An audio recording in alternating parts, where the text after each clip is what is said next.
2024년 6월 15일 이사야서 44장 1절부터 5절까지의 말씀을 가지고 함께 묵상과 기도 그리고 나눔의 시간을 갖겠습니다. 먼저 오늘 본문 말씀부터 함께 듣겠습니다. 나의 종 야곱, 내가 택한 이스라엘아, 이제 들으라. 너를 만들고 너를 모태에서부터 지어낸 너를 도와줄 여호와가 이같이 말하노라. 나의 종 야곱, 내가 택한 여수르나 두려워하지 말라. 나는 목마른 자에게 물을 주며 마른 땅에 시내가 흐르게 하며 나의 영을 내 자손에게, 나의 복을 내 후손에게 부어주리니 그들이 풀 가운데서 솟아나기를 시냇가의 버들같이 할 것이라. 한 사람은 이르기를 나는 여호와께 속하였다 할 것이며, 또 한 사람은 야곱의 이름으로 자기를 부를 것이며, 또 다른 사람은 자기가 여호와께 속하였음을 그의 손으로 기록하고 이스라엘의 이름으로 존귀 여김을 받으리라. 오늘 본문의 2절 말씀을 읽어보면 이러한 표현이 있습니다. 너를 만들고 너를 모태에서부터 지어낸 너를 도와줄 나 여호와가. 이 표현은 하나님이 이스라엘을 어떻게 바라보고 있으신가를 분명하게 보여주고 있는 표현입니다. 바로 사랑이 가득한 눈으로 그들을 바라보고 있는 것이지요. 우리도 가끔씩 보면은 부모님이 자식의 사진들을 바라볼 때 그러한 눈으로 바라봅니다. 그래서 이렇게 잘 성장한 자식들을 바라보면서 감사와 사랑이 터져 나오는 것이지요. 이러한 느낌이 바로 2절 말씀에서 나타나고 있는 것입니다. 더불어 내가 택한 여수르나 라는 표현은 이스라엘을 향한 하나님의 애칭입니다. 즉 어이구 내 강아지라는 식으로 이스라엘을 사랑스럽게 불러주고 있는 것이지요. 이를 통해 우리는 하나님과 이스라엘과의 관계를 잘 알 수 있습니다. 바로 하나님은 부모인 것이며 이스라엘은 그 안에서 태어난 자식인 것입니다. 그런데 그러한 자식이 부모님께 잘못을 저질렀습니다. 그러므로 그들은 매를 맞았던 것이며 거기에 대해 하나님께서는 속상한 그들을 위로해주고 계신 것입니다. 오늘 본문의 말씀은 지난 본문과 이어지는 내용입니다. 그러므로 오늘 본문에서는 잘 표현되고 있지는 않지만서도 원문에서는 그러나 이제는 이라고 표현되어 있는 것입니다. 결국 하나님께서는 주의 백성들을 혼내시고 나서 그 이후로 그들을 위로해주고 계신 것입니다. 즉 훈육하고 있는 것이지요. 그러므로 저는 오늘 본문 말씀을 통하여 하나님의 훈육에 대하여 함께 생각해 보기를 원합니다. 그래서 하나님께서는 어떠한 방식과 방향으로 우리를 가르치시고 또 이끌고 계시는지를 한번 살펴보기를 원합니다. 첫 번째로 하나님께서는 성장을 위한 징계를 마다하지 않으신다라는 것입니다. 즉 잘못한 것에 대해서는 그냥 넘어가지 않으시고 반드시 그에 대한 징계를 내려주심으로써 변화를 이끌어주고 계신 것입니다. 그러므로 지난 27절과 28절 말씀에서는 범죄함으로 진멸함을 당할 것이다 라고 말씀해 주었던 것입니다. 그래서 이스라엘은 징벌을 당하였고 또 그렇기 때문에 그들은 두려움과 시무룩한 상황 속에서 하나님의 위로를 듣고 있었던 것입니다. 사실 우리는 하나님의 징벌에 대하여 이렇게 생각해 볼 수 있습니다. 그냥 하나님께서 우리들을 한번 바꿔주시면 안 되는 것인가? 꼭 이렇게 어려움을 줘야 되는 것인가? 전능하시다라고 한다면은 이러한 문제들은 서로가 고통받지 않게끔 해결해 주셔야 되는 것이 아닌 것인가 라고 말인 것입니다. 그러면서 거기서 더 나아가 이제는 하나님이 정말로 우리를 사랑해주고 계신 것인가? 오히려 고통을 주시며 도리어 고소해하고 있는 것은 아닌 것인가 라는 그러한 의심도 가질 수 있는 것입니다. 하나님께서는 물론 모든 것들을 다 순간적으로 바꾸어 버리실 수 있습니다. 아니 오히려 모든 것들을 다 없애버리시고 새로 만드실 수 있습니다. 하지만 그러한 방법을 취하지 않으시고 이스라엘과 씨름을 하면서까지 그들을 점차적으로 바꾸어 주시는 것입니다. 왜 그런 것입니까? 바로 하나님께서는 인격적이시기 때문입니다. 즉 사람의 성격을 무슨 기계 부품 바꾸듯이 비인격적으로 바꾸시는 것이 아니라 스스로 인정하면서 스스로 바꾸어 나갈 수 있게끔 만들어주고 계신 것이지요. 그렇기 때문에 그러한 과정 속에서는 어쩔 수 없이 어려움과 고통이 동반될 수밖에 없는 것입니다. 하나님께서는 분명 그러한 어려움에 앞서 먼저는 계속적으로 선자들을 보내주시면서 바른 방향을 제시해 주셨습니다. 그래서 어쩔 때에는 따끔하게 그리고 또 어쩔 때에는 부드럽게 타이르셨습니다. 하지만 여기에 대해 그들은 그러한 말씀을 거부하며 그저 자기 멋대로 살았던 것이지요.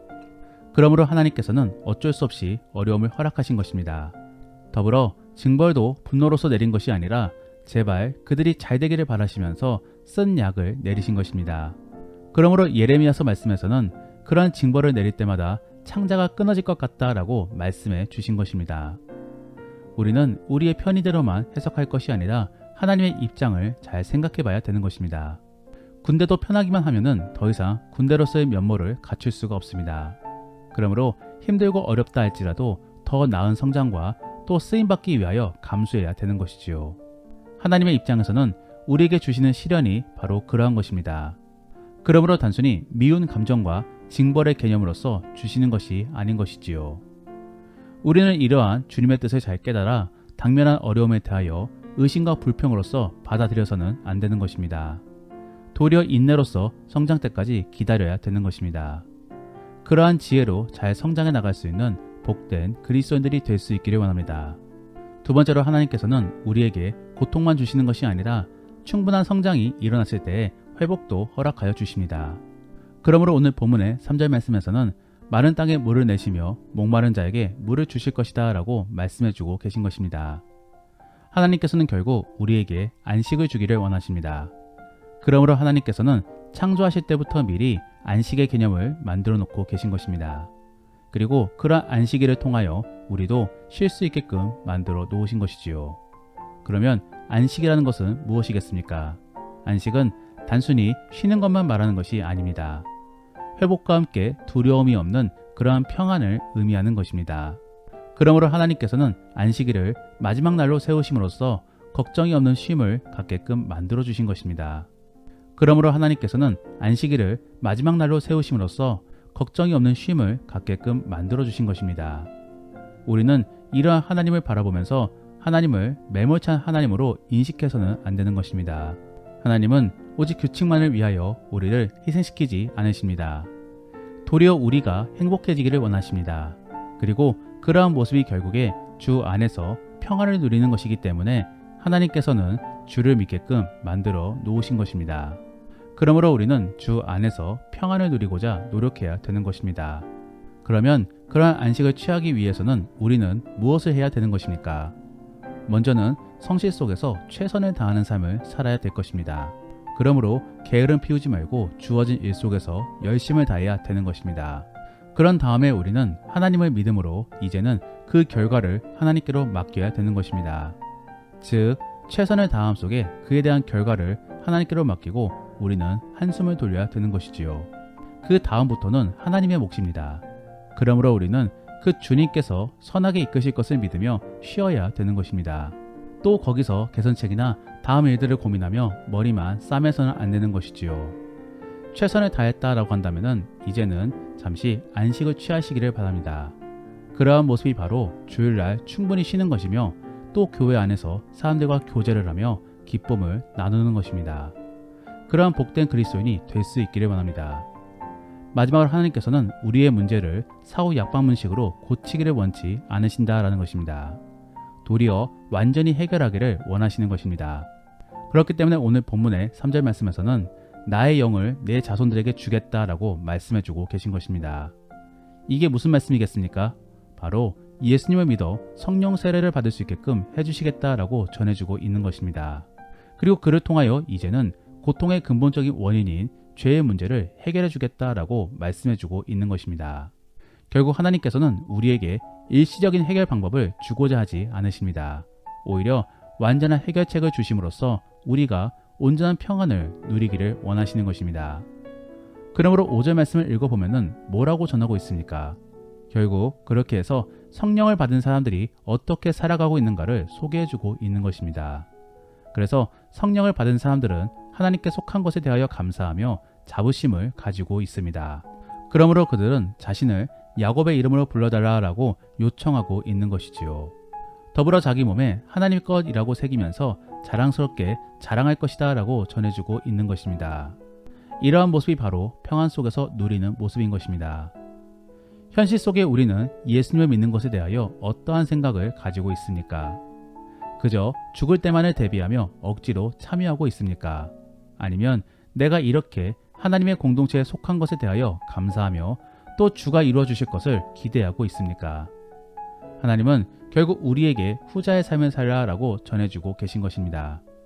그리고 그러하기 위하여 우리에게 시련 및 어려움, 더불어 회복을 통한 구원을 경험할 수 있게끔 도와주고 계신 것입니다. 결국 지금의 우리가 구원을 누리게 하기 위하여 하나님께서는 힘써 노력하고 계신 것입니다. 우리는 이러한 하나님의 의중을 잘 깨닫고 주어진 삶 속에서 구원을 누리는 삶을 살고자 노력해야 되는 것입니다. 그리고 그러한 모습은 결국에 기대함 속에 인내하는 모습인 것입니다. 그러한 하나님의 훈련을 잘 받아서 이제는 믿음 안에서 평안을 누릴 수 있기를 원합니다. 말씀을 정리합니다. 오늘은 하나님의 훈육 및 훈련을 통하여 우리가 어떻게 바뀌어야 될 것인지를 함께 생각해 보았습니다. 하나님께서는 우리의 성장을 위하여 시련과 어려움을 허락하고 계십니다. 여기에는 단순히 능력이 없기 때문에 그런 것이 아닌 것입니다. 하나님께서는 인격적이시기 때문에 우리 스스로의 자발적인 변화를 유도하고자 그렇게 인도하고 계신 것입니다.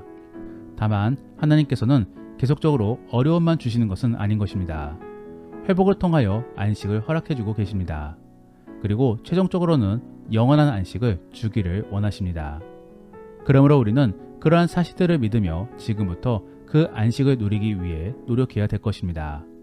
그리고 그러한 모습은 믿음과 최선을 다하는 삶을 살아가는 것입니다.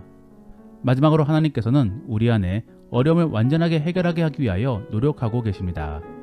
그러므로 우리에게 고통과 함께 회복을 허락해주고 계신 것이지요.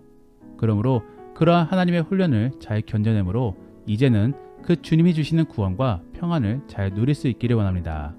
기도하겠습니다. 우리가 오늘 말씀을 생각하시며 함께 기도하기 원하는 것은 하나님, 우리가 주의 뜻을 잘 깨달아 주를 오해하지 않게 하시고 잘 견뎌내는 우리가 될 수 있게 하여 주옵소서. 그리고 주를 사랑함으로 주를 믿어 기대하는 자가 될 수 있게 하여 주옵소서. 그래서 많은 사람들에게 긍정의 모습을 나타내 보일 수 있는 그런 복된 그리스도인들이 될 수 있게 도와달라고 함께 기도하겠습니다. 그리고 오늘 본문 말씀을 가지고 믿음의 나눔이나 혹은 가정 예배를 드리신다라고 한다면은 이번 주일 속에 나는 안식을 잘 취했는지를 생각해 보시며 내가 안식을 잘 취하기 위하여서 우리는 어떠한 생각을 가져야 될지를 한번 나누어 보시기를 바랍니다. 그러면 이제 주님과 함께 깊은 나눔의 시간을 갖겠습니다. 오늘 하루도 주 안에서 승리할 수 있기를 원합니다.